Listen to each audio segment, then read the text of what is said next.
I cut off the subscribe stuff. Damn it. I'm really sorry, God. dude. That's all right. Welcome back to Unhinged. We are joined in the studio and at the microphone by someone I feel like I know a lot about, but realistically I actually don't know anything about Slendy, except for the 10 minutes before the show. And the one person I've always actually wanted to get on the show is Slendy, and the people in the VIP club would know that. You're far too kind. That's. I'm not. I'm actually quite an asshole. Hey, Slendy, who do you think the 11th act is at HSU? Mate, look, if I could own a house in the Sydney property climate, I would put it on Tweakercore 100%. Did anyone guess Tweakercore? Somebody did. Would you like to know who? Is this the winner of the jacket? The winner of the jacket is the person's name you're about to read out. It is Renee McDonald. I know Renee. Woo, this jacket is yours, Renee. There's a part of me that hopes you also bought exactly the same jacket while you're at DEF CON, and now you've got two of them. But I guess I'll just bring that to Massive on Saturday. You can pick that up then, Renee. Well done. Woo! That's our first giveaway on the show. Yes. Wink, wink, nudge, nudge. Anyone else who's got stuff to give away?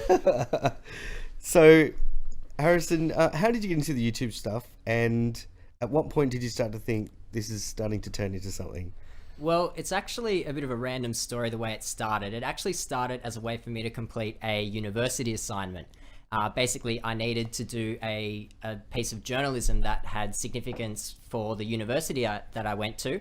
And I decided to essentially create my own news event, which was myself running through a bunch of lectures, dressed as Slender Man and dancing in them, just purely so I had something to write about. I never thought it was going to turn into anything, but after a week and a half, I noticed that the bunch of videos that I did had a couple thousand views, and for 0 subscribers, I thought, oh, what the hell, I'll make another one. And it just kept turning into another one, and it became a really fun, enjoyable way just to break the monotony of everyday life and to be a bit creative, be a bit experimental, and it's turned into a lot of fun.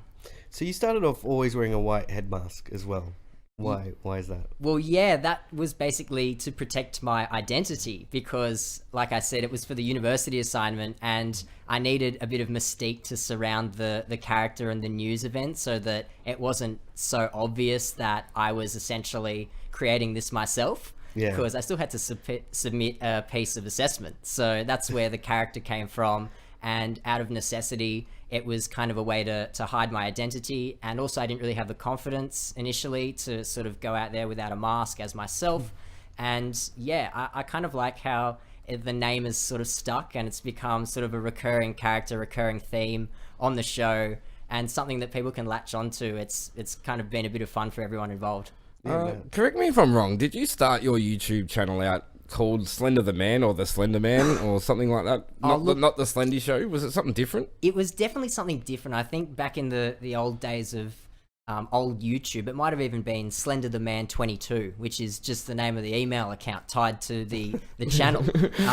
And I think from there, I finally got the option to give the show a name. And like I said, I decided to preserve the character that started it all off and sort of encapsulate a show because I know that it's not all just about the kind of dancing in public spaces. I like to do a bit of comedy, like to do a bit of skit writing stuff on there as well. So like the idea of sort of that comedy show vibe, I think it fits quite well having Slendy as the central character of it all. I'm a bit of a fan. I've watched pretty much every video. Thank you very much. That earns me about 2 cents in advertising. Does it really? Yes. I watched the very early ones too, the ones that only have like 5,000 or 6,000 views on them. I'm like, I'm a bigger portion of the view count on that one than I am on any of the other ones. Oh, excellent. So you were part of the old iPad days where I used to just walk around with an iPad. Yep. So that's, I appreciate that immensely. A bit more shaky, the video camera stuff. It certainly was, yeah. Hey, you clearly like a lot of music, unless you just pretend to. But you've done like UK hardcore videos, which I was probably the most impressed with because someone who does a lot of videos on gabbering and hacking, I didn't think would all of a sudden... you don't shuffle though. I'm trying to.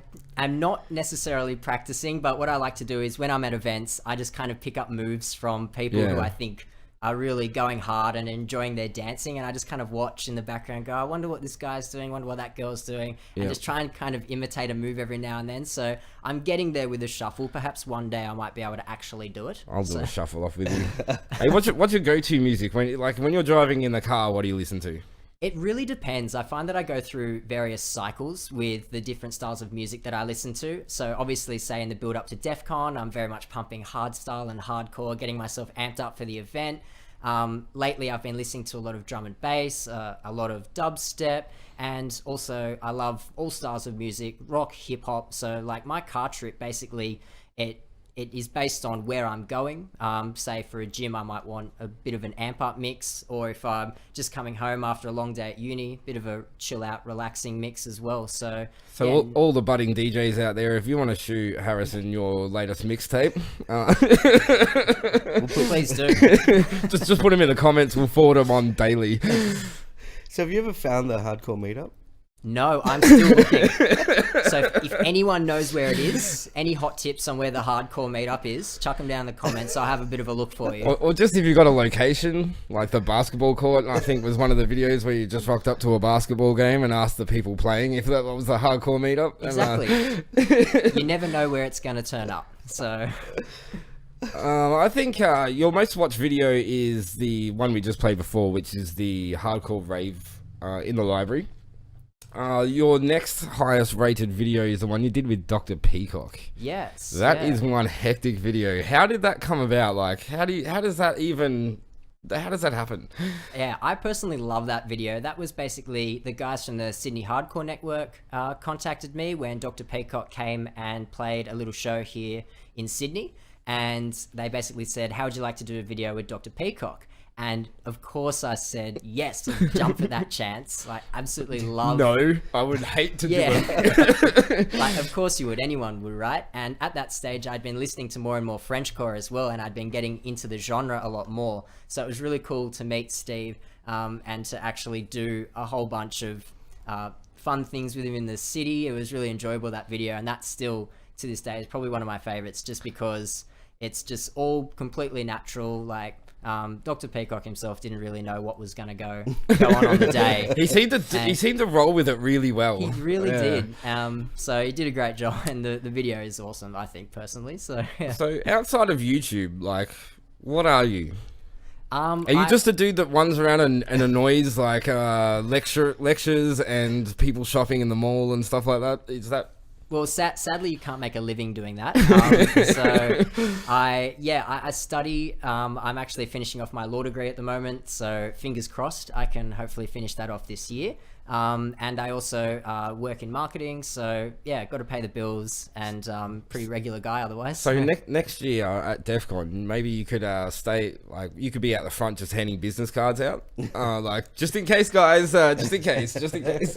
Yeah, professional lunatic, just in case you ever have cause for one. So when you win your first case, are you going to call for a Muzz? Oh, well, I'm not sure if that's allowed in court. I might be held in contempt of court if I do that, which could jeopardize the ruling. But you know what? I'll probably have a Muzz anyway. Maybe make your first case not that important. Like, it's like I don't care if I win this or not. Like, yeah. or not. Like, don't listen to me. I'm just the guy on the show. It's definitely bouncing around up there. So yeah. So have you had any perks for being Slendy? Look, honestly, there's not too many. The greatest perk, I think, personally, is just the opportunity to meet a whole bunch of people in the scene that I otherwise would not get to meet. I've made some really wonderful friends just by people coming up to me at various events and saying, I really enjoy what you're doing. And, you know, it like brightens my day to see a video, which to me personally it feels really nice, because I know that they're just silly videos. It's like a way for me to, like I said, kind of break that monotony of everyday life. And so it's really nice to get people on board with what I'm doing in that sense as well. That said, last week I did get mailed a State of Flark singlet, which in terms of perks, like, I don't think it gets much better than that. That's it. So I think we need to have a talk later on after the show then about perks. I actually watched that video. That was a promo video for Transmission. Is that right? Yeah, it was. Did you go to Transmission? I couldn't in the end. I ended up visiting my cousin down the south coast over the long weekend. So That was one of your better promotional videos. well, I see, think. what I liked about that video was that I wanted to kind of take the piss out of promotional videos in a sense. Which is exactly why I liked it so So much. yeah, because I reckon you see some pretty ordinary ones that float around social media. So And you've got like a bit of a, I don't want to say gang, but you've got like a posse for like the Slendy Show, don't you? oh well, anyone who takes the time out of their day to watch a video is, like I said, hugely appreciated. It's really nice to have a couple of people come up to me at events and say that they enjoy the videos. So yeah, it's kind of nice. But to- even just with helping with the videos, like you've got like a few repeat people that come into your videos, don't you? Oh yeah, well, like I said, I've met some really cool people through the scene, and like they've genuinely become my good mates and guys who contribute to the channel, and they help me with the skits, they help me with the videos, and it's really enjoyable to shoot with them. As Gracie mentioned, like it's always fun when you kind of get to do these things with your mates. So yeah, like massive shout outs to those guys. They know how important they are to the channel. So I have to ask, the halal snack pack video that you did, after you recorded that, did anybody tell you that you sound really nice when you sing, or were people actually bluntly honest and were like, that sounds terrible? I love the video. They were bluntly honest, and that's what I want. That's what I expect. If anyone tells me that I was a good singer, I know they're lying. I was watching that the other day too, and then watching you get covered in all the sauces and stuff, and I'm like, that's got to be one hectic shower after that, or a hosing. Yeah. It was a very interesting car ride home, I'll tell you that much. Couldn't really touch many things or move at all, covered in that much Was that sauce. actually done in the shop? It was done in the alleyway outside the shop. Yeah, but the shop let you film and stuff all in there, and Yeah, I contacted... is that your the, local? Is it or? No, I knew that the kebab shop was really well known for its halal snack packs, and I personally enjoyed their food as well. So I contacted the owner and said, hey, I've got this idea. I'd love to promote your store. And he was really on board with it. So it turned out to be a really enjoyable day. It was a good shoot. Awesome. Well, thanks for coming in. I can tick that off my bucket list now. No, Very thank you for first show, got Slendy in, done. It's all downhill from here. You're gonna stick. Can you stick around for the end of the show? I would love to. We might get Slendy to teach me how to throw a mad hack or some kind of skits move during Dilly Tech show, which I think would be absolutely hilarious. You can follow the Slendy Show rather on Facebook. I think we're going to put a link in the description below, in the comments below, and you can subscribe to his YouTube channel, and that'll also pop into those comments. We're going to have a quick break, and we're going to come back with some Rehab the Intervention news. For example, who's headlining it? This is a promotional video from Heart Island, not done by Slendy.